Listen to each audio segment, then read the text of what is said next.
So good afternoon, January 27, 2015. This is CISG 114, Section 1, Web Technology and Life.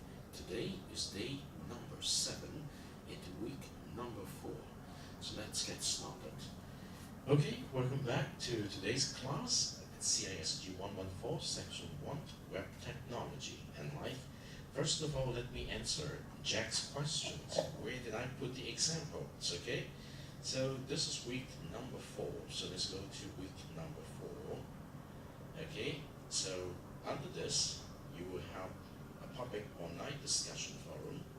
Okay, when you click on the public online discussion forum, you can see that example journal, which is given on the 23rd of January, example peer discussion forum, example peer report, example personal blog, example personal proposal, example meeting minutes. Okay, and all of these have been sent to your email account through on the same day, so you better check them. Okay, so this particular week, starting from yesterday up to the end of this Saturday, you have to submit it before 11:55 on this Saturday, before 11:55, using the submission links here. Alright, you have 6 different submission links, and then on this weekend, you better do it on Sunday. I'm going to extend this questionnaire to Sunday evening, 11:55. Okay, so after you have done all the submissions of the individual link, complete this student experience questionnaire before the end of this Sunday. Okay, and one more announcement. Day number 8 of this particular week, I will be in Hong Kong doing a conference workshop, so I will not be here. So I know you sign up to do a sharing on day number 8, so if you don't mind, you can extend it to next Monday. Okay, so please make sure you keep that in mind. I will not be here this Friday. Okay, so do not come back here and get surprised by how come this professor's not here. Okay, I will be in Hong Kong studying from 9 o'clock to, I guess, 1 o'clock in the afternoon. I will only be back here by 4 o'clock, so I cannot have the class, okay? So, but it's okay if we have the makeup class week towards the end of the semester. You will not lose your class time, okay? So now let's go back to this particular week, week number 4. Now, may I just remind you, this is the very last week for the learning contract number 1. And the field of learning contract number 1 is inquiry-based learning, and the practice of the inquiry-based learning is basically visible in your writing of the journal using the OIA method. We look at the example, you see the observations, the interpretations, and the applications. And then we went through the first module, which is Introductions to IT and Knowledge Society. The second module, which is last week, Ethics and the specific things on the corporate social responsibility, as well as the digital divide. And this week, current module number 4, tackles the issues of information literacy and competency. Now, what is meant by information literacy is the kind of readiness a particular person presents to feel comfortable with today's internet world, to find the specific information necessary online to solve a particular problem. So competency means the ability to do that, and literacy means the state of being for that particular person. So you should be able to develop something called information literacy comfort in you. I'm sorry, I need to switch on the air conditioner. I feel a little bit stuffy. So, but what exactly is meant by information literacy? Today we're going to show you a little bit on the idea and the process of doing information literacy, which contain a number of small steps. Well, laterally speaking, you might not pay particular high attention to those small steps, but today I want you to pay attention, okay?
what you have just seen on the video, you know that there are some connotations behind the keyword discover. D define, I for inquiry, S for search, E for what? Express, and then DISC, O, okay? O for what? Organize, very important. And then V, wordify. Yes, you wordify your information. E for express, and R, what about R? Reflect. That means after you've done something, look back to see if it works. Now this is a very important process that actually when you write your report, you need to exercise. Okay? You start up with your journal, which you collect a lot of information you discover, okay? And then you inquire about that, and then you try to ask the questions of applications, and then you put things into perspective by engaging your learning partner into a discussions, and then you go back to write a report. You organize, you wordify, and you reflect on the topic. So learn how to put that into practice, okay? Information literacy has a very interesting connotations today that you know the meaning of discover. Now, for information, what does it mean? Every time when we do something and we want to solve a problem, we need to identify the necessary information that we need to use in order to solve a problem. To know something, what is meant by literacy, the state of being literate, that means how much you know about that something. So now let's get into a much more important theme. Let's see if I can get it here, which is also about information literacy. Okay, now there's a much more formal definitions. Most people hear the phrase information literacy. They focus on the word literacy and assume that it has to do with being able to read and write. In actuality, information literacy, sometimes called information fluency, focuses on an individual's relationship with the information available to them in their daily life. Information is abundant and in more formats than most people can utilize, and at some point we all suffer from information overload. Information literacy is critical in allowing individuals to skillfully and knowledgeably take advantage of this new environment in their personal, academic, and professional lives. In this tutorial, the basic concepts of information literacy will be explored, especially as they pertain to students in higher education. The term information literacy was coined in 1974 by Paul Zurkowski, who noted that those who were information literate were able to mold information sources in order to find solutions to problems. 15 years later, a definition was created that is still in use by many educators and academic organizations today. The ALA's Presidential Committee on Information Literacy distinguished those qualities that make one information literate, stating that a person must be able to recognize when information is needed and have the ability to locate, evaluate, and use effectively the needed information. Information literacy applies to everyone, both inside and outside academia.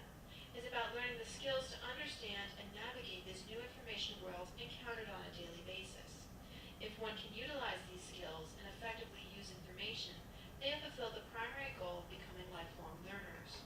Those who have learned how to learn, who can always find the information needed for any task or decision at hand. Although it applies to everyone, information literacy will vary according to the individual. An undergrad will use very different skills from someone already in a career, or those skills used in one's personal life. We will look briefly at information literacy as it pertains to higher education. In 2000, the Association of College and Research Libraries developed a set of 5 standards, performance indicators, and outcomes to define the information literate student. These standards touch upon 5 major components of information literacy: need, access, evaluation, use, and ethics. The first standard focuses on determining the need for information and recognizing what types and how much information are required. This includes being able to define the need, such as in a thesis statement. It's knowing what resources are available for the particular subject and choosing those that will be the most effective. This standard discusses recognizing the feasibility of conducting certain research while also coordinating a realistic timeline. The student should be willing to reevaluate and clarify their information needs throughout this process. The second standard focuses on accessing information. It may seem that students would be adept at this because of the abundance of information and easy-to-use search tools. However, this standard is really about getting the best information and not necessarily the most or fastest. Students must be aware of the research methods used in the particular subject field. They need to apply effective search strategies within appropriate tools to then access this information. Although there are always exceptions, it is important for them to try to use a variety of methods and systems instead of relying on a single research tool like Google, and they must be willing to refine their search strategies as needed. Finally, it is crucial that once found, students can manage these resources, being able to extract and organize the pertinent material so that it can be easily accessed while working on their final product. The third standard focuses on two types of evaluation. First, students need to evaluate sources to make sure they are legitimate and authoritative, especially in an environment where creating and distributing information can be done by practically anyone. It's also critical that students recognize bias, prejudice, deception, and manipulation within sources. Second, students need to evaluate the information within their source. This requires them to be able to understand the material, extract the main ideas, and know what parts would be best utilized in the final product. They should be able to take this information and synthesize it into their new ideas and concepts that can then be compared to prior knowledge, allowing them to test their ideas and theories. It is also important for students to investigate different viewpoints. They need to be willing to discuss their findings and research with other individuals and practitioners. Finally, based on the information gathered, students need to evaluate their strategies to determine if modifications will be required to get better or more applicable resources. Standard 4 is about using this newly evaluated information to create a product such as a research paper. In general, this standard focuses on being able to cohesively and adeptly incorporate and utilize the new and prior information and effectively present it in a way that is understandable and clearly supports the main thesis. Finally, according to Standard 5, students need to be aware of the ethics of information. This does not mean students simply need to cite their sources to avoid plagiarism, although this is an important point.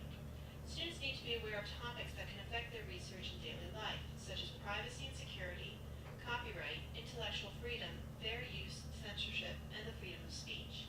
They must understand and follow the laws and regulations surrounding information. They then need to acknowledge information sources using appropriate documentation style and citing accurately and as needed. These standards may seem overwhelming to incorporate into a single course. However, the development of an information literate student takes place over their entire academic career and will continue long after. It is up to the instructor to decide what standards apply and should be taught within their course. Eventually, all the standards will come together. The information literate student is not the creation of any single individual. He or she has been molded by a wide variety of people, including professors and librarians. Please consult the Rice Library Information Literacy LibGuide. This guide will provide you with a full list of ACRL standards, performance indicators, and outcomes, with corresponding sample activities. It also provides additional links and resources to make understanding and incorporating IELTS skills easier. Please ask the reference librarians at Rice Library about what you can do to make information literacy a more prevalent part of your classes. Okay, now you heard some very good story on telling you what is meant by information literacy from a rather strict or formal academic standpoint. Now let's come back to the very basics. One of the messages conveyed by the video you just saw is information literacy is not a one-time skill. You can pick it up easily.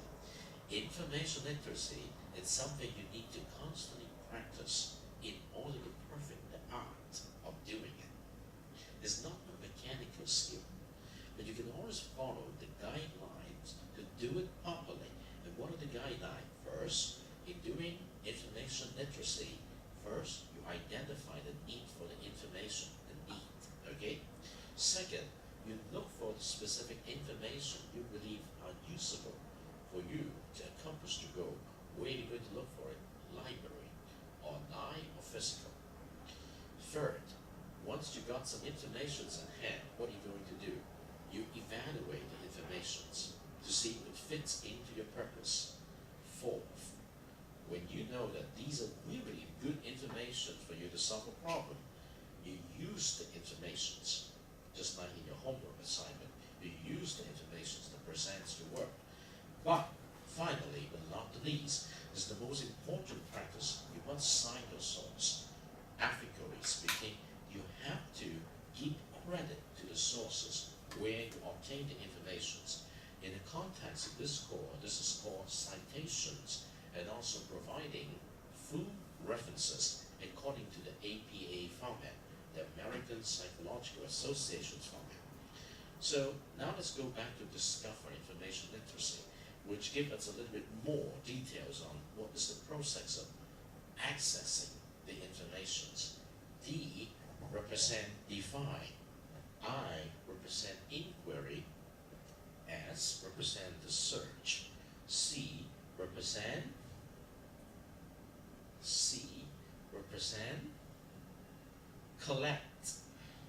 collect the informations. After you have searched the information, you must collect your informations. O represent organize the information to collect. V represent verify, that means just like evaluate. The E here represent express, write something, and R represent refract. So it's an elaborated process of including the 5 important specific practices you just heard. So may I just try to see if I could give you a little bit of this. Yeah, I think it's going to be good.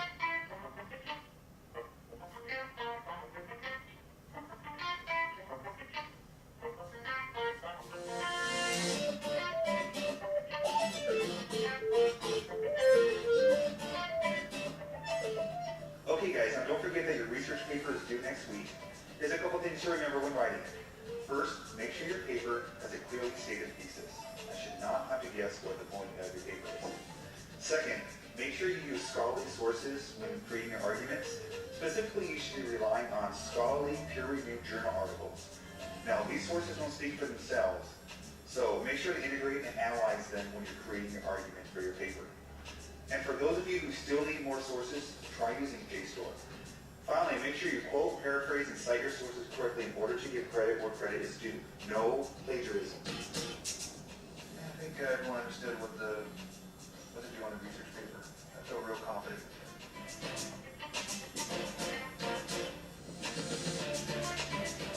When he said thesis, I was like so confused. I mean, a thesis? Doesn't that just sound like a really huge book? You know, like a book that's like the size of the Bible or something, right? But what's the Bible got to do with my paper? So it's totally open when he was talking about scholarly sources, because I found this great website that sounded smart and everything, but then he mentioned peer-reviewed or something or other, and it totally reminded me of this one time that I wanted to be a peer mentor and answer phones for troubled youth for this hotline, because I totally love talking on the phone, and I totally knew that I would rock at that job. But then my mom said that I had to focus on my grades, so there went that idea. What were we talking about? What's a JSTOR? I can honestly say I've never been there before. So the professor's going on and on about papers, and I'm like, come on, we're in college. We all know that you're not supposed to buy papers off the internet. I mean, you just get the information that you need, copy and paste, move some stuff around a little bit, and then you're good to go. It's a total no-brainer.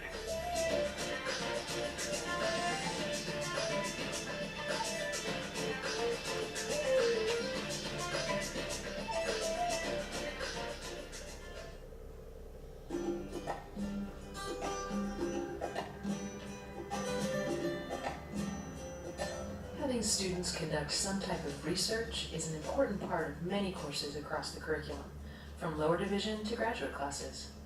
Writing assignments that ask students to engage in disciplinary debates and to support their arguments with scholarly sources are an excellent way to get them to grapple with the conventions and discourses that are characteristic of specific disciplines.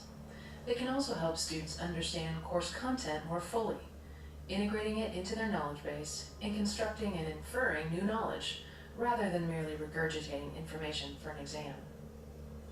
That being said, research assignments can bring with them their own set of frustrations, revealing significant problems in students' research, writing, and critical thinking competencies. Some of the most typical problems in student papers include topic selection and thesis construction, source selection, development and organization, and documentation and plagiarism. These are pretty common issues that everyone who has ever assigned a research project is familiar with. What you might not have thought as much about is that they are all related to the concept of information literacy, a term the Association of College and Research Libraries defines as a set of abilities requiring individuals to recognize when information is needed and have the ability to locate, evaluate, and use effectively the needed information. The problems we frequently see in student papers can be reframed as indicators of the information literacy competencies that they still need to master in order to both produce better research projects while they're in college and to develop into lifelong learners when they leave our campus. So what can we do to improve students' information literacy skills? One thing we can do is to go back and look at our research assignments themselves, because sometimes assignments implicitly assume that students are already information literate before they arrive in our classrooms. In other words, in order for students to complete some of our assignments successfully, they will have to utilize a variety of information literacy skills that the assignments themselves don't explicitly describe and that may not be taught or even addressed in class. For example, an assignment that asks students to write a 10-page research paper using scholarly sources on a topic that is relevant to the course assumes a number of information literacy skills. One would be topic refinement and thesis development. While students can usually select a general topic from their book or their syllabus, the assignment assumes that they know how to refine a general topic to a more specific and workable focus. It also assumes that they know how to construct an appropriate research question and/or a thesis. Another issue is structure and organization. The assignment assumes that students know what a research paper looks like in your discipline and for your specific class. For example, are you expecting a fact-based report that synthesizes current research on an issue? Or should the paper take a position on the issue, supporting that position with evidence? Should the paper contain specific sections such as a literature review, methodology, results, discussion, etc.? Or is it an analytical paper, the organizational structure of which is built around specific points and subpoints that revolve around this particular topic? Additionally, the assignment assumes that students know what constitutes a scholarly source. This includes the ability to distinguish among peer-reviewed journals, popular publications, and trade publications, as well as between primary and secondary sources. Included here is also knowing which types of sources are best for a given assignment. In other words, knowing that the information needed is most likely to reside in books, scholarly articles, primary sources, government statistics, etc. The assignment also assumes that students know where to go to access scholarly sources. This includes knowing that a lot of scholarly material is only available in password-protected databases, or even in print, and not via a Google search. It also includes things like knowing how to find books using the library catalog, how to select a database and find articles. By virtue of being a research paper, the assignment also assumes that students should cite their sources using appropriate citation style, that they should quote and paraphrase appropriately, and that they should know what constitutes plagiarism and take care to avoid it. One way to help students be more successful in their research projects is to turn those implicit assumptions into explicit learning outcomes, and then design assignments that teach students how to achieve those outcomes. So what we're really talking about here is course-integrated information literacy instruction, which studies suggest is an effective way to enhance the quality of student research.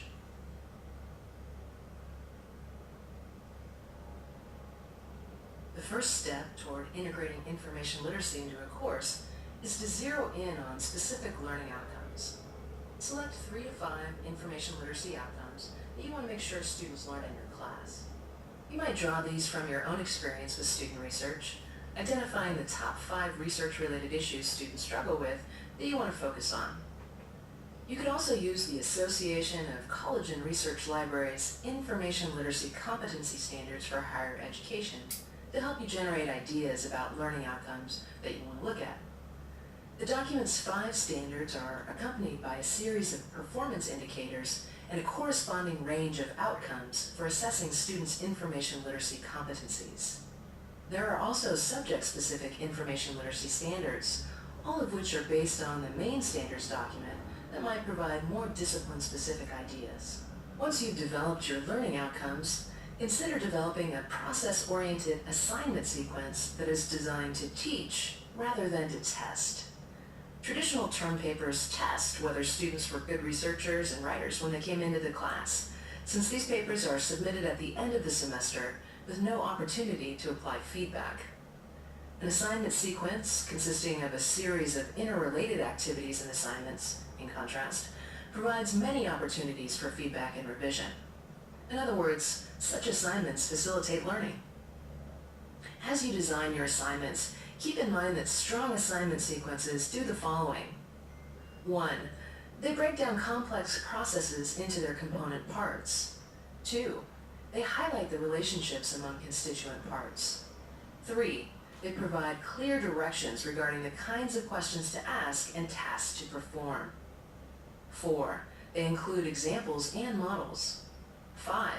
They build upon the concepts and skills mastered in previous assignments. And 6. They provide opportunities for feedback and revision. Additionally, as you design your assignments, make sure you emphasize in various places, in the assignment, in your syllabus, and class discussions, that you expect students to use high-quality resources, and that the easiest place to find scholarly resources is in the library. Studies of student research practices tell us that students are more likely to use library resources when they're promoted by faculty within a course. In short, if you tell them to use library resources, then many will. If you don't, most won't.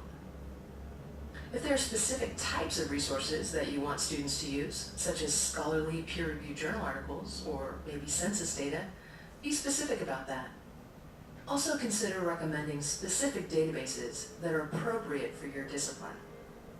This is important because students who have been introduced to a library database that has worked for them in the past tend to go back and use that same database over and over, even if it isn't appropriate for the class at hand. Sample assignment sequences. An assignment sequence that teaches students information literacy skills might include the following types of assignments and activities. Topic selection. Topic selection assignments are introduced at the beginning of the session and are designed to get students thinking right away about what research topic they might like to focus on for the duration of the course.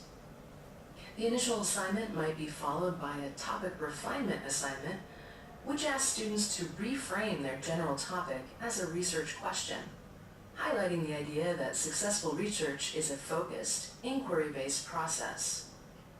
Search tools and strategies. Search tools and strategies assignments teach students about specific library research tools and then ask students to begin the process of finding relevant materials on their topics. Scholarly versus popular periodicals. A useful assignment that teaches students about source types asks them to find a popular and a scholarly article that focus on the same topic, and then to write a one-page paper comparing and contrasting the differences between the two. Citation Manager. Citation Manager assignments introduce students to tools like Zotero or RefWorks that help them to collect, organize, annotate, cite, and store their sources. Evaluating sources. Evaluation is a particularly difficult skill for many students, so evaluating sources assignments can help teach them the kinds of things to look for in a source when attempting to determine whether it's appropriate for use in a college-level research project. Final project. Rather than assigning a traditional research paper, consider creating a culminating assignment that's part revision, part extension, part reflection. In other words, construct an assignment that asks students to revise and expand upon material previously submitted, using instructor feedback to improve their research.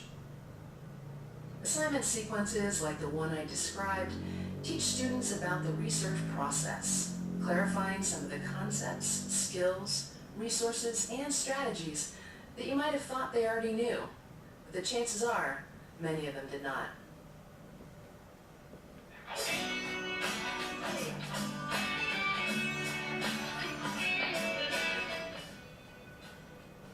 So now I know that a thesis isn't a journal in this book, which is good to know. The topic selection assignment actually really helped me write one. Thesis, I mean. And I had to resubmit it a couple times, but eventually, the professor said I had a good one. I'm so glad I didn't write a whole essay based on my first thesis, which was way too broad. I would have probably been lucky enough to have gone to D on my paper. So the assignment where we had to compare peer-reviewed journal articles with popular articles totally made clear what to look for now. I mean, before that, the Ladies' Home Journal was like a journal, because, you know, it had journal in the title. But now I totally get that they're articles reviewed by experts like our professor. They're usually much longer than newspaper or magazine articles, and they're citing all over the place. I mean, there's like citing everywhere. What's JSTOR? I'll tell you what it is. A store. I looked it up. Turns out it's actually some database where you can find a lot of authoritative sources and really cool articles. Only thing is, if you're looking for current stuff, it's probably not the best because it doesn't have the past 4 or 5 years. But still, really cool. So it turns out that when you copy and paste information without using direct quotes, it's actually not paraphrasing, it's plagiarism. And you could actually get into a lot of trouble for that. So from now on, I'm all about using direct quotes and citing my sources. Who knew?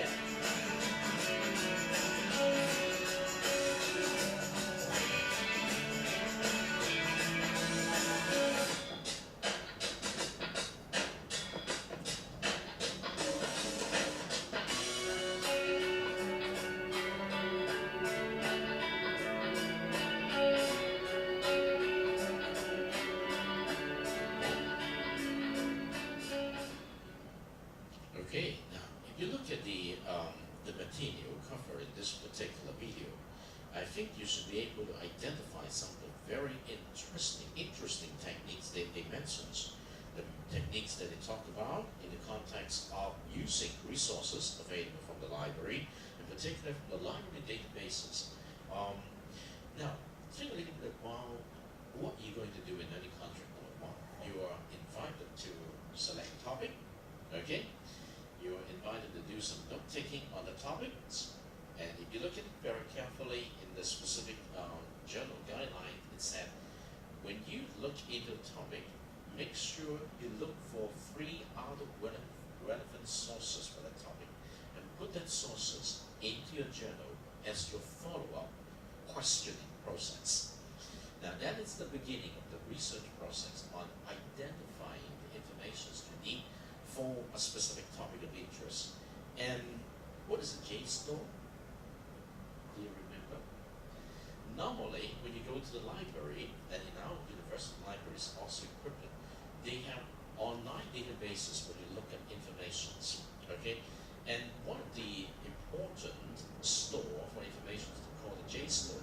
And associated with the JSTOR on that specific library system, they also provide individual user the specific convenience of capturing what they find useful and email back to themselves so that they do not need to write on a small piece of paper or notebook. That is a very convenient thing. For me, I will often bring a notebook to the library and I use the Windows system to capture the information immediately, okay, by emailing the information to my email account, then I capture it in the Windows environment. And that is a very good way to capture information. Now, in a very conventional way, you just bring in a notebook, you copy.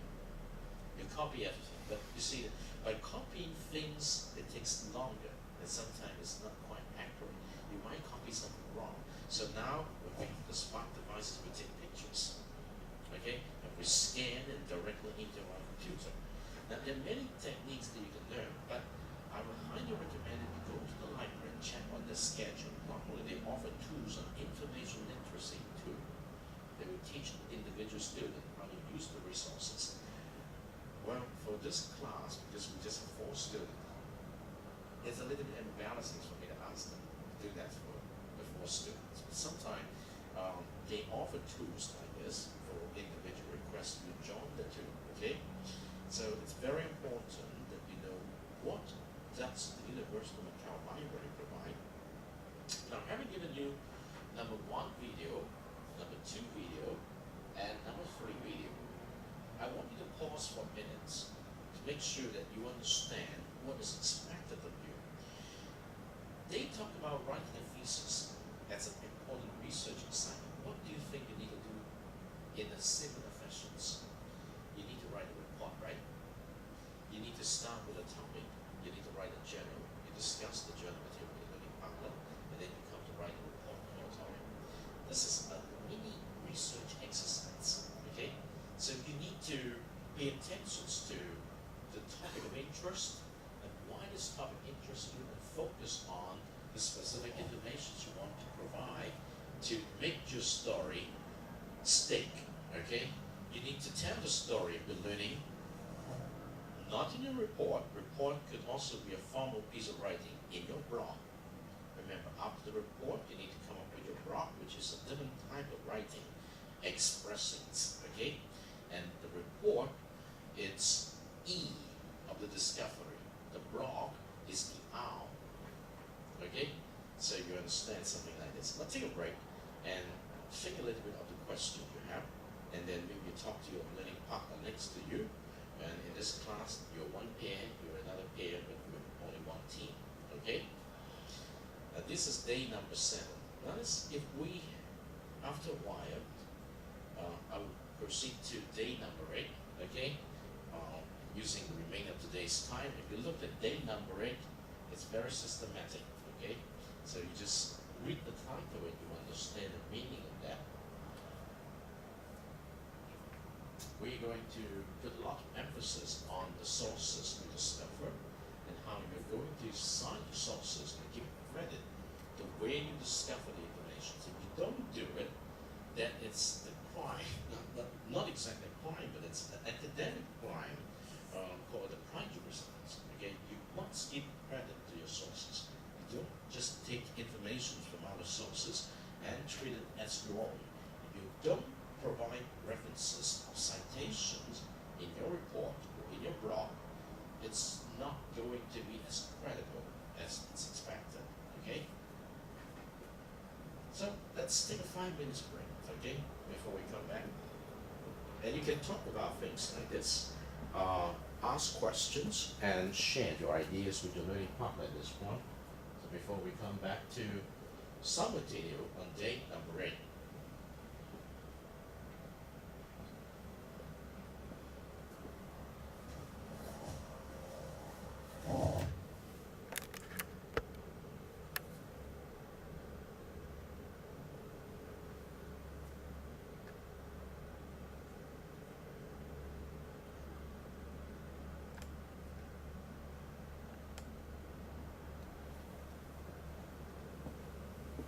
The reasons why we have to introduce this to you is we have to practice them and we need to use them. And in fact, as a college student, you cannot abstain them, alright? It's a very important thing.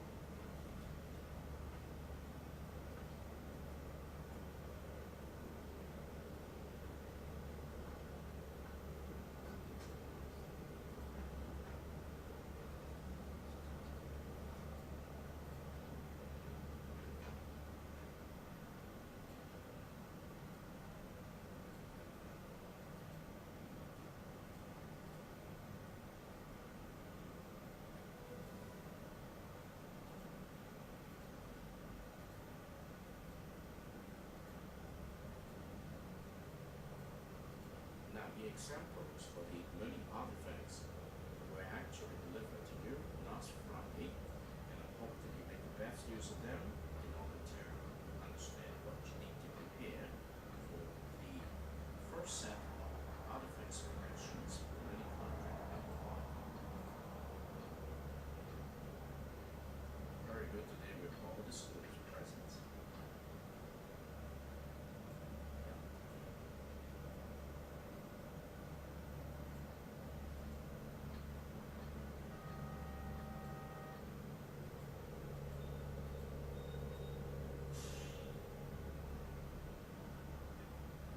Okay, now let's move on to the second part of today's discussion on information literacy. We are discussing information literacy as an important skill that you need to possess towards the end of your graduation.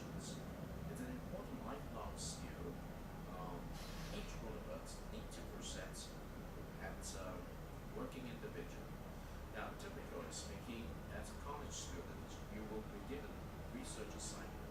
So now let's look at the way that information literacy is going to be the first part in your doing the research assignment in advanced research. Hey there. Welcome to the Mercy College Library's Information Literacy Module Series. In this module, you will learn the basics about acquiring the information literacy skills needed to deal with the research papers and assignments that will be a big part of your academic career here at Mercy, regardless of your major. First off, what is this information literacy business? Glad you asked. Information literacy is the ability to recognize, locate, use, and attribute valid and credible information sources, including books, journals, magazine and newspaper articles, and an ever-growing variety of multimedia sources. In this module, you will learn the importance of understanding an assignment, choosing a topic that fits the assignment, narrowing or expanding your topic, creating a topic sentence, and determining what kind and how much information you will need. Research assignments can vary depending upon your class and your professor. Let's say you've been assigned a 4 to 6 page research paper requiring 2 outside sources using either the APA or MLA citation styles. What does that mean? Well, it's like this. A research paper or project usually means you need to construct an argument or take a position, make a case for your chosen topic. To support your argument, you'll need to find and use outside sources of information. An outside source is any information that is not included in your course text or class readings. When searching for information to support your argument, it's very important that you select what we call authoritative sources, sources that have credibility and validity. This is where things can get tricky because there is so much information available to you these days, especially on the internet. It's becoming more and more difficult to determine not only what is credible and what is bogus, but even where to start.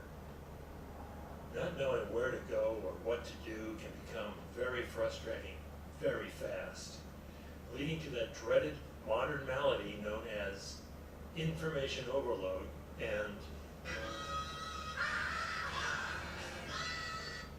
you don't want to go there. Let your librarians help you. Before going any further into this, it's very important you understand the assignment and what your professor expects of you. If you are uncertain or unclear on any part of what's expected here, including how much time you have, get with your prof before pushing on, okay?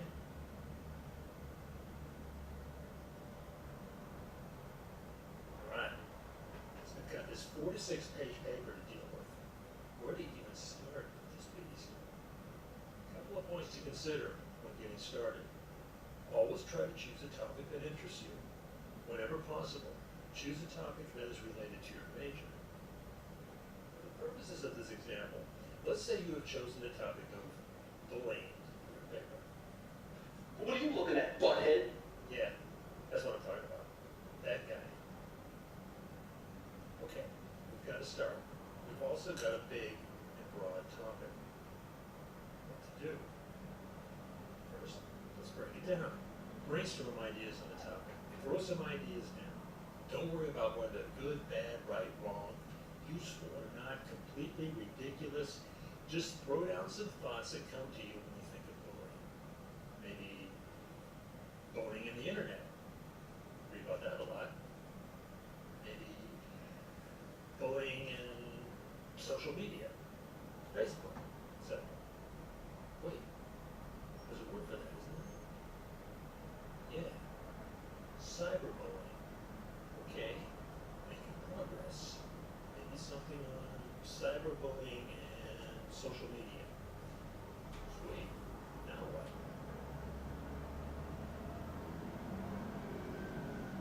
Remember that in a research paper, you are creating an argument, staking out and defending a position on your topic. So what's next? Try taking your idea, putting it into ideas to help you, Google or other search engines can be a great source. Search engines, as we'll talk about more in subsequent modules, have limited use as sources for academic writing like this, but they're a great source of ideas and a good place to start. For example, let's take a quick look around Google for cyberbullying and social media. Well, looky here. Seems cyberbullying in social media has caused suicides. That's some serious stuff. What's being done about this? What can be done? What should be done? Wait. Do you feel the topic sense coming on? Maybe something like, what steps are being taken to prevent cyberbullying in social media? Dang, we're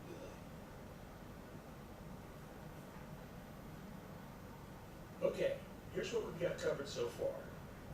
You understand your research assignment, what's expected of you, and how much time you have to do it. You've picked around some ideas and boiled it all down to a topic, sentence, or question from which you'll develop an argument that will be your paper. You need to go and get 2 credible sources you will use to support your argument.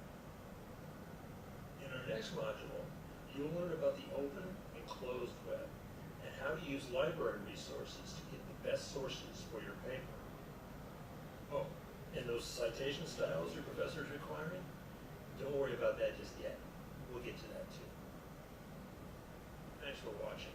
Catch you in the next installment. Now let me remind you, this particular video is very important in the context of preparing your report. Remember, you have a report to prepare and that is based on the topic of interest you choose. Remember, when you choose a specific topic of interest, although we have a reading list here, now do not be fixated by the topic here, okay? Now this is very important. For example, let's take a look at the reading for week number 4. Now we have 2 questions here, okay? So this is what we call a topic. What is information literacy? What is information competency? It does not mean you must take this as the only question for explorations. If you take this means you want to go in this directions. As long as what you want to write in your report is in the context of this, you can provide your theme topic, okay? And that will become your topic of selections. And then you need to look up informations related to your topic or informations underneath this topic. Okay, do you see that? It does not mean that when you choose this, I must answer the questions. No, it's not that you answer the question. It is just a guided question for you to zero in on your topic of interest, and you need to provide a subsequent resources, such like the topic sentence or whatever it is. Do you understand? In the 2 videos you saw today, is telling you how do you choose a topic, and once you've chosen a topic, what you need to do next to complete 4 to 6 pages of research paper, which is somewhat like a report. Do you see what I mean? Now, today, after today's class, you will receive my teacher's message for this week. In the teacher's message for this week, you can see the 6 different items you need to prepare, and along the 6 different items, you can also see the rubric we're going to use to evaluate your item. And one of the important thing is the guideline for your report, okay? The guideline for your report is always available here under submissions, okay? This is what you need to submit for the 1st, 2nd, and 3rd learning contract. This is your learning artifacts to be submitted this week. When you click on this, okay, you can see that there's some guidelines here on the specific of the report. Okay, click on this guideline. Okay, and you can see this is the format of the report you need to prepare. All right. By following it on this, you're actually following the foot path provided by the previous videos on looking for your resources, injecting your resources by following the observations, interpretations, applications stuff.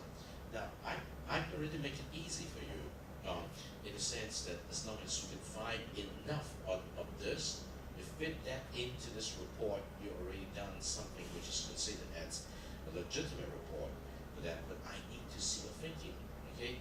You need to think about the aim and purpose of the report with the specific title page I just mentioned. It trying to live at what is information privacy category, okay? So do not be fixated or bound by that particular question. It's very important. All right, so I want to end the class today after I have prayed you the second one, okay? You watched how you begin. Now that I know what I want, how do I find what I need? Okay, this is very important. After that, we're going to end today's class. It's very important that you know how to do something like this.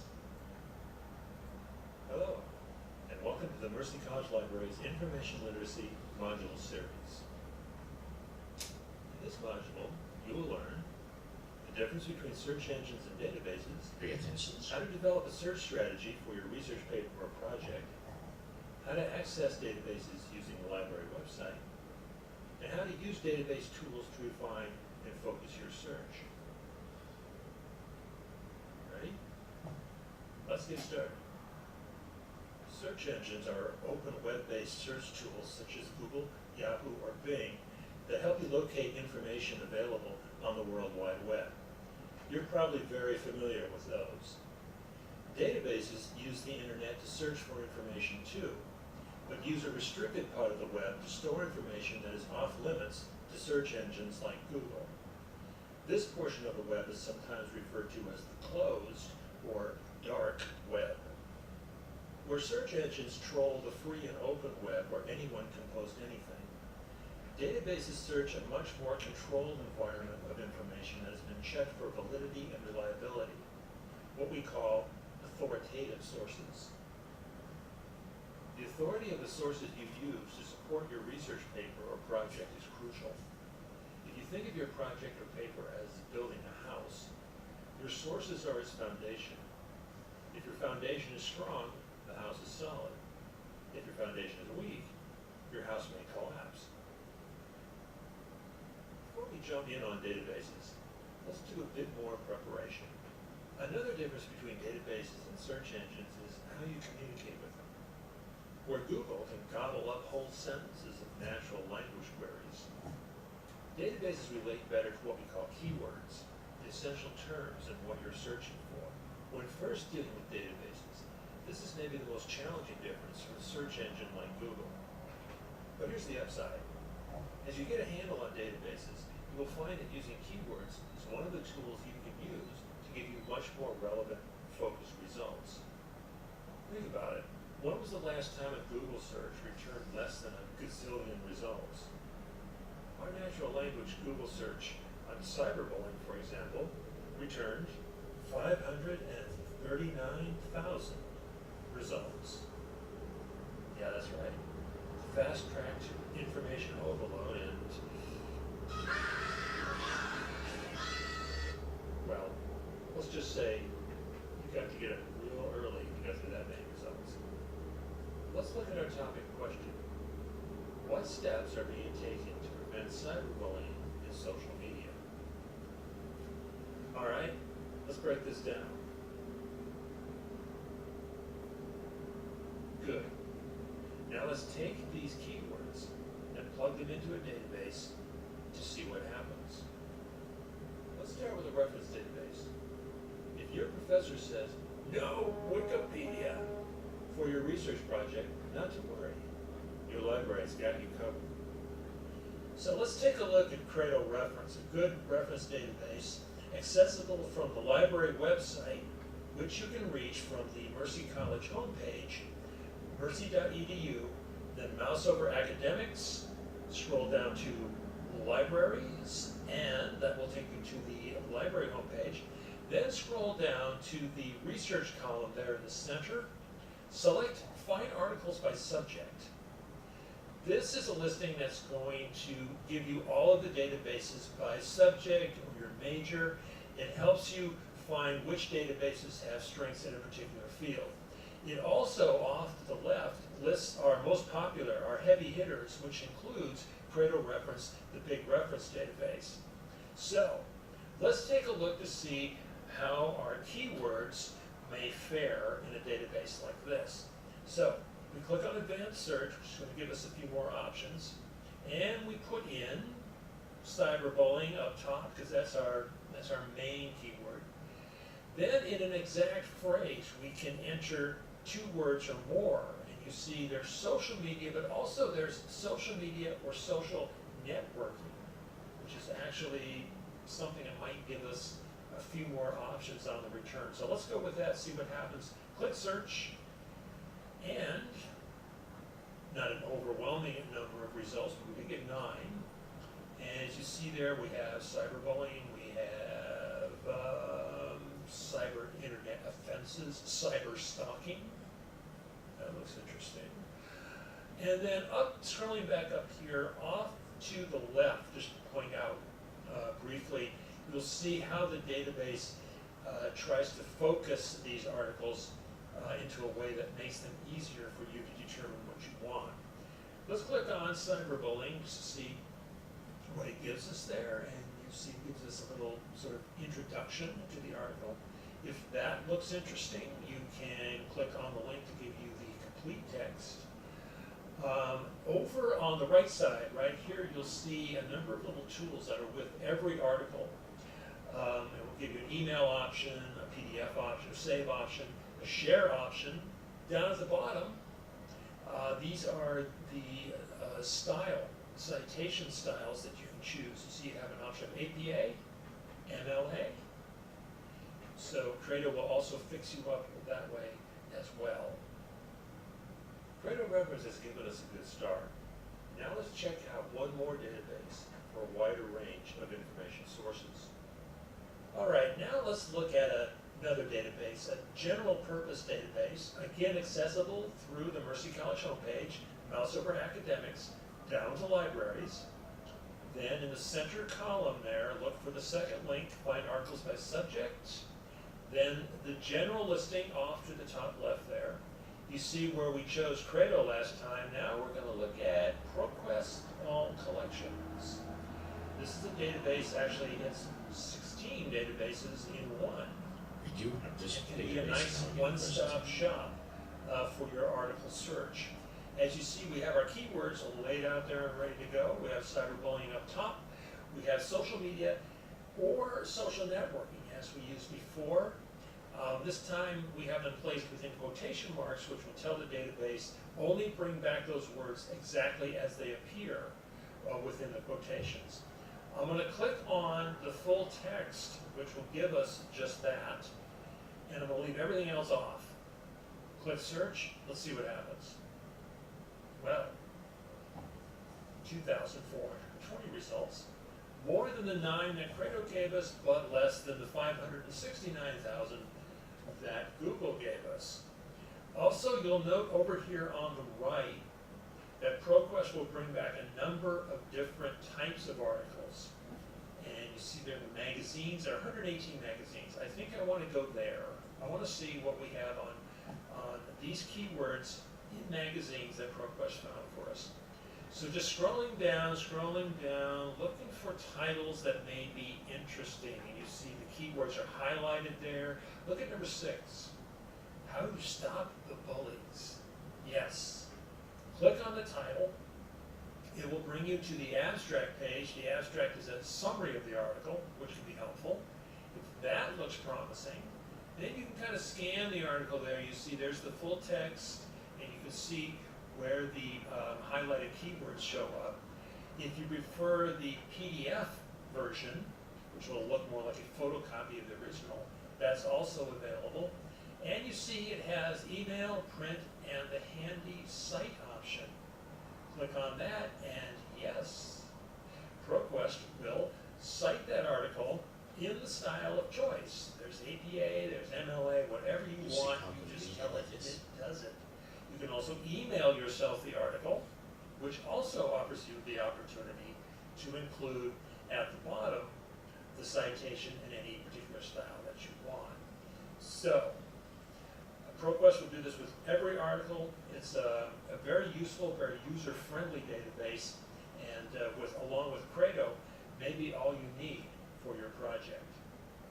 We do have this database. If you find you need more help, check the supplementary sources available in Blackboard or ask a Mercy College librarian for help.